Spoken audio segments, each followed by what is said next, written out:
O Rota 51 e o NossaCara.com têm o prazer de fazer uma entrevista com o Dr. Pedro Vaillant. Quem é Pedro Vaillant?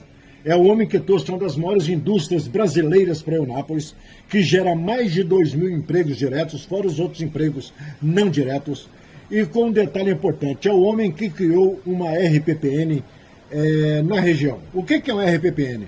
É uma reserva onde a preservação ambiental, para quem gosta de falar de meio ambiente, a RPPN da Veracel hoje também é uma instituição criada pelo Dr. Pedro Vaillant. E o Dr. Pedro Vaillant é um pré-candidato a... Olha, seria muita pretensão minha, né? Mas o que eu entendo é o seguinte, que cidade precisa de administrador, de pessoas que tenham história de vida, que tenham construído alguma coisa na sua vida privada. E eu acompanho aqui, desculpa aí, o mosquito, eu acompanho essa cidade, todos sabem, desde o primeiro prefeito. Eu vim para cá, estava no final do mandato do primeiro prefeito, Eunápolis, tinha uma arrecadação de R$280 mil por mês, tinha 200 e poucos funcionários. Hoje, Eunápolis tem uma arrecadação da ordem de 35 milhões por mês. Né? A Veracel, ela foi um sonho e é um caso inédito, segundo uns amigos que exageram, fala até no mundo. Ou seja, um projeto desse porte ter nascido na mão de uma pessoa e não de uma organização.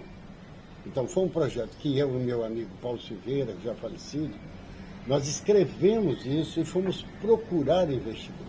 Então, isso é inusitado. Aí alguém fala assim, mas você vendeu esse projeto. Não, nós doamos esse projeto para uma organização. Né? E Deus e os mais antigos da cidade sabem como foi difícil, a luta que foi. Né? Chegamos a ser embarcados, acusados de todo tipo de coisa, e eu me orgulho de ter conseguido, né, esse processo. E uma coisa, que eu também, eu não sei nem se é pretensão demais falar. Se algum dia alguém disser que para conseguir tudo isso, nós tivemos que dar 50 centavos para alguém, para conseguir alguma coisa, estará mentindo. Foi tudo feito da forma limpa e republicana. Dr. Pedro Vaillant, administrar uma cidade de 150 mil habitantes... Tem tudo não, 110, 112. Mas tem as vidas flutuantes que vêm e vão, né? É verdade. Então, o que acontece? Uma cidade de 150 mil habitantes com duas grandes empresas, que uma é sua criação e a outra é a Naturaves, mas que também gera empregos e gera renda para o município. Exatamente. Então, o que acontece? O senhor não precisa comprar voto. O senhor precisa que o eleitor consciente vote e te coloque na prefeitura para mostrar o que é administrar. Agora, uma pergunta importante. O que é administrar uma cidade com uma dívida de 700 milhões de reais, oriundas de outros prefeitos que chegaram dizendo que ia fazer isso, ia fazer aquilo, e que era isso e aquilo, no final foram criadores de débito. Como é que funciona isso?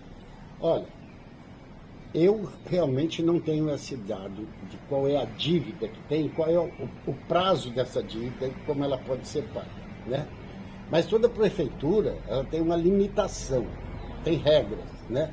Eu não sei se eles estão cumprindo as regras, não sei, confesso que eu não sei.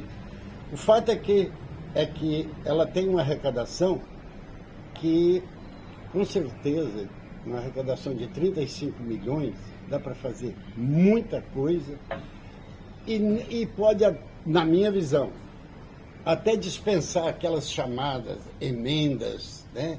Vem um deputadozinho aqui, dá uma emenda, agora eu quero seu voto, nada disso. Então, o que eu quero é que as pessoas aprendam que tem que votar em quem tem história de vida. Não estou dizendo nem que seja eu, pode aparecer um outro aí, tem uma história de construção, mas não, pega o voto em pessoas que você vê que não tem nada. Essa pessoa sabe administrar, não sabe administrar a própria vida financeira, vai administrar uma cidade.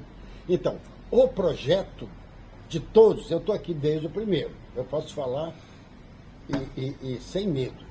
Nenhum deles tinha projeto de desenvolvimento. Eles tinham um projeto de criação de pobres. Então, você quer ver um exemplo?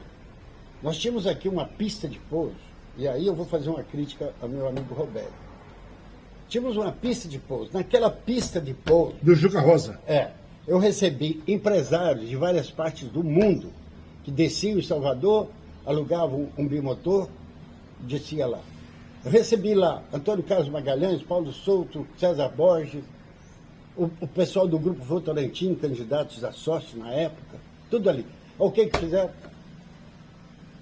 Transformaram em... casas populares. Agora, confirma para mim, aquela pista do Juca Rosa, ela, em pleno funcionamento, ela era maior do que a pista de Porto Seguro, não é isso? Não era. Ela não, por exemplo, ela não permitia pouso de jato, mas permitia pouso de bimotores, tipo o que nós usávamos aqui de vez em quando. Cabiam 8, 9 pessoas, fora Mas, de qualquer maneira, era uma pista de pouso. Ótima pista, ótima. Jornalistas, nós somos comunicadores, mas temos o prazer de ver uma cidade bem administrada. E essa cidade bem administrada está nas suas mãos. O povo precisa descobrir isso. Se o povo quer crescer com saúde, com educação, com desenvolvimento, tem que colocar isso nas mãos de um administrador. Como é que o senhor vê diante disso? Olha, eu vejo da seguinte forma. Primeiro, você falou de vereadores. Um vereador ganha, acho que 10 mil reais por mês. É 11.750 líquido. Pronto. Eu ouvi casos aí de um vereador gastar 800 mil reais numa campanha. Aí eu fico perguntando, essa conta não fecha. De jeito nenhum. Não estou acusando ninguém. Mas eu sei fazer conta, não é? Exato. Então, tem coisas que a gente às vezes assim, não pode nem falar. Eu aceitei, quando o Roberto me convidou, eu aceitei ser secretário de Agricultura e Meio Ambiente. E disse a ele, eu vou para ajudar a minha cidade e para também entender melhor, para poder falar. Então fui para a Secretaria de Meio Ambiente e vi coisas arrepiantes. Não posso falar aqui. Depois, Roberto me convidou para ser secretário de governo. E como secretário de governo, eu vou citar 2 missões complicadas. Uma foi negociar com professores, né? E eu não vou contar detalhes, mas foi o único ano que não teve aumento e nem teve greve, né? Perfeito. A força do argumento, do respeito. Mas uma coisa que eu pedi para o Roberto, ele queria que eu fosse junto com ele. Eu disse, eu vou sozinho. Quem decide participa da última reunião para decidir, né? Então ele concordou, ele foi muito correto, né? Depois, ele também me deu a missão de fazer a transição, né? E não botou nenhuma limitação. Não passa isso não, esconde isso, nada disso. Tudo aberto. E assim eu conduzi, né? Então, e passei a entender como funciona por dentro. E existe uma coisa horrorosa, tenebrosa, assustadora, que é a relação promíscua vereador-prefeito. Eu não preciso dar detalhe, que todos vocês sabem como funciona, né? Então, isso aí tem que acabar. Então, o que eu peço para a cidade é o seguinte, não basta eleger um prefeito correto, honesto, né? Que tenha competência para administrar e eleger péssimos vereadores. Então, eu tenho, a minha vida toda, se eu for contar para vocês, é toda de desafios difíceis. Eu saí da Universidade do Rio de Janeiro e falei, eu quero ir para a Amazônia. Então, eu saí em dezembro, acho que janeiro, final de janeiro, eu estava lá na Transamazônica, no meio dos índios Paracanã. Depois o trabalho da Amazônia terminou, o projeto veio para Salvador, a sede, eu vim para Salvador, virei baiano. Perfeito. E dali, foi um dia um pessoal me procurar para que iam instalar uma empresa para abastecer a Copene. Que a Copene ia transformar uma das caldeiras para, em vez de consumir óleo e combustível, consumir um biocombustível qualquer lá. Exato. Aí que testaram vários, testaram carvão e decidiram por madeira. Então foram lá me procurar. Eu passei todas as informações, todos os detalhes, estudamos o sul da Bahia, estudamos o litoral norte, mas eles optaram pelo litoral norte porque ficava 80 quilômetros da Copene. Aqui ficava 600 e tantos. E foi criada a empresa que depois eu virei diretor dessa empresa. E foi lá que eu escrevi o projeto daqui, né? Então, a minha vida foi de desafio. Quando eu vim para aqui, os meus amigos falavam assim, poxa, você está aqui a 100 quilômetros de Salvador, tem uma vida tranquila, né? Dirige uma boa empresa, você vai para essa aventura? Eu falei, eu vou. Então eu vim para cá. Se alguém lembrar aqui, primeira coisa que eu fiz, hein? Eu falei, vou procurar todas as lideranças políticas e comunitárias que existem. E o primeiro que eu procurei, um tal de CEPES, que tinha. Já ouviu falar? Já. Centro de Pesquisa e. Como é que é? Sei lá. De estudos sociais. E tudo, sei lá, onde acha. Eu falei, ó, eu vou lá buscar subsídio. Aí cheguei, era o nosso amigo Roberto Martins. Depois que eu fui descobrir que era uma ONG, que não existia, era uma ONG lá, comunista. Mas tudo com todo, com todo respeito. O João fica rindo dessas histórias. Depois eu fui procurar os líderes políticos. O pai do Neto Guerreiro, como é que chamava? Arnaldo, conversava muito com o Arnaldo. Os Pinto. Doutor Gediel. Gediel. E os outros aí que eu nem lembro mais quem era. Expliquei o projeto todinho para eles. Todo. É? Jane. Jane. O Jane queria me ensinar na época como é que tinha que ser feito. Eu agradeci muito o subsídio. Agora, doutor, quem está conosco também aqui, eu já mostrei, João Cid. João Cid, você que é envolvido nessa situação política, conhece tudo. Faça uma pergunta para o doutor Pedro. Pelo amor de Deus, não faz uma negócio.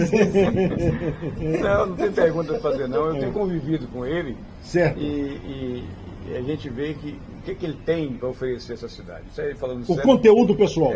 muito para oferecer a essa cidade. Tem uma experiência muito grande. Acho que o NAP precisa passar por esse momento de transição, sair da questão política por política, né? A politicagem barata que sempre existiu aí, como o padre disse aí, duas famílias na vida toda mandando, e dar um passo à frente, começar a escolher pessoas que tenham projetos administrativos, pessoas que tenham projeto, não é projeto pessoal, nem projeto de família, é projeto de uma cidade, administrar uma cidade grande. Está entre as 15 maiores cidades do estado da Bahia, tem um potencial muito grande, está cortada por uma BR federal, está aqui a 60 quilômetros do aeroporto internacional, tem todos os ingredientes para desenvolver, para crescer, uma cidade plana, bonita, mas que infelizmente na parte do que diz respeito à administração, sempre pecou, sempre teve dificuldade. Exato. Então o que nós estamos buscando é isso, alguém que tem esse perfil de gerenciar, de administrar uma Porque na realidade isso não é uma entrevista.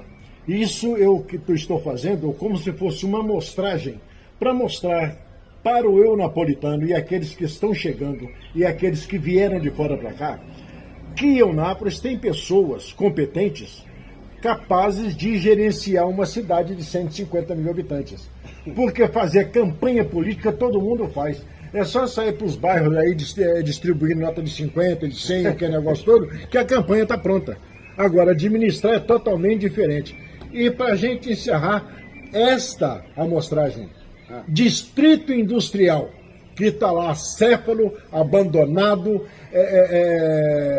tem de tudo, menos indústria que gera emprego. E eu tenho certeza que a sua administração, um dos pontos principais é geração de emprego e renda. Olha, eu quando passo naquele trecho ali da BR, eu faço assim, ó, eu tapo aqui o lado para eu não olhar. Aquilo ali, Jesus, segura aí. Tem como cortar se eu falar algum palavrão? Não tem, né? Ele corta, ele é bom nisso. Aquilo ali foi o seguinte, a cidade, o Paulo Souto, na época governador, criou o Instituto, o Distrito Industrial. Então, a cidade entrava com o terreno e o governo do estado entrava com a infraestrutura e, através da SUDIC, administrava. Aí um dia o prefeito Feru, chegou lá na minha sala, falou assim para mim: doutor Pedro, nós vamos perder o Distrito Industrial. Eu ainda brinquei com ele, falei: nós quem, Carapata? Ele falou: a cidade. Mas me explica isso aí, o que é? Não, porque vai acontecer isso, mas nós não temos a área. Aí, como eu já conhecia aquela área ali, porque o viveiro, eu tinha comprado um pedaço da fazenda. Então eu já tinha um contato com os donos, que eram 3 herdeiros. Perfeito. E tinha um prazo, se não me engano, eram 17 dias e vencia o prazo. Eu fui atrás dos donos para comprar toda aquela área, desde o viveiro ali até o finalzinho lá, o começo lá. Meu Deus, foi uma luta. Por quê? Um dos donos era um herdeiro, um dos donos era professor universitário da Universidade Federal da Bahia, a outra irmã morava em São Paulo, e um irmão, que me deu muito trabalho, era um fazendeiro e morava em Itabuna. Então eu consegui reunir os 3. Os outros 2 concordaram em vender. Ele não. Eu falei, pô, agora danou-se, né? Quer dizer, se um dos herdeiros não concordar, não vem. Aí comecei. Ele falou, vamos fazer o seguinte, eu troco. Aí eu falei, troca por quê? Não, eu troco por uma fazenda. Aí fui procurar uma fazenda para comprar, entregar para ele. Depois que estava tudo pronto, ele falou, mas eu quero aquele sitinho que tem aquela... Você não viu que tem uma casinha ali? Exato. O filho da mãe. Falou, eu topo, mas eu quero ficar com aquela casinha. Exato. Então foi um esforço. E que está lá até hoje, né? Está, é dele. Ali está escriturado. Tive que desmembrar. Aquilo ali, aí entreguei para si. Era para montar indústria. Aí, bom, aí tem outras histórias mais cabulosas do que essa. Eu consegui um empresário de São Leopoldo, que lá é um polo moveleiro, que foi o que move o Brasil todo. Ele veio no jatinho dele aqui para ver e tal, todo mundo animado. Aí depois de conversar com algumas pessoas, ele, vazou. Acho que deu para entender, não deu? Claro. Para escolher. Eu estou oferecendo, meu último desafio na vida é esse. Eu podia estar em casa, quietinho lá, já estou velho. Podia estar lá quietinho. Então estou encarando isso. Minha mulher fala, você é doido? Eu falei, devo ser mesmo. Ela fala, isso aí é um castigo divino.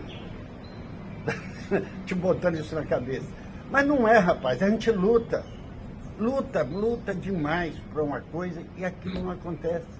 Por quê? Porque tem esse maldito voto que eles... Sei lá como é que ele faz. É o voto de cabresto, né? Eu sei lá como é que o nome é estranho, mas como é que alguém de sã consciência, cristão, que frequenta a igreja, vai votar em Dapé ou em Robério? Você sabe a história deles? O que Dapé já construiu na vida pessoal? É meu amigo, mas nunca construiu nada. O que o Robério, como pessoa, já construiu na vida? Nada. E a trilha elétrica, tudo bem. Eu não posso aqui, estou criticando aqui como político. Exato. Né? Não como pessoa, não quero meter nisso, eu posso considerar que pessoas próximas a mim, né? Mas não são, está na hora deles pararem com isso. O Roberto já foi prefeito 3 vezes, o Paulo da Pé 2, né? Vamos dizer assim. Aí você vê, o camarada já foi preso, não pode nem votar, não pode ser nem tido de eleitor, mas é o líder político. Eu acho que quem tem líder político desse jeito não merece nada. Não merece nada. Merece Desculpa aí, vou parar por aqui. Bom, para o Rota 51 e para o nossacara.com, a participação do jornalista Paulo Barbosa.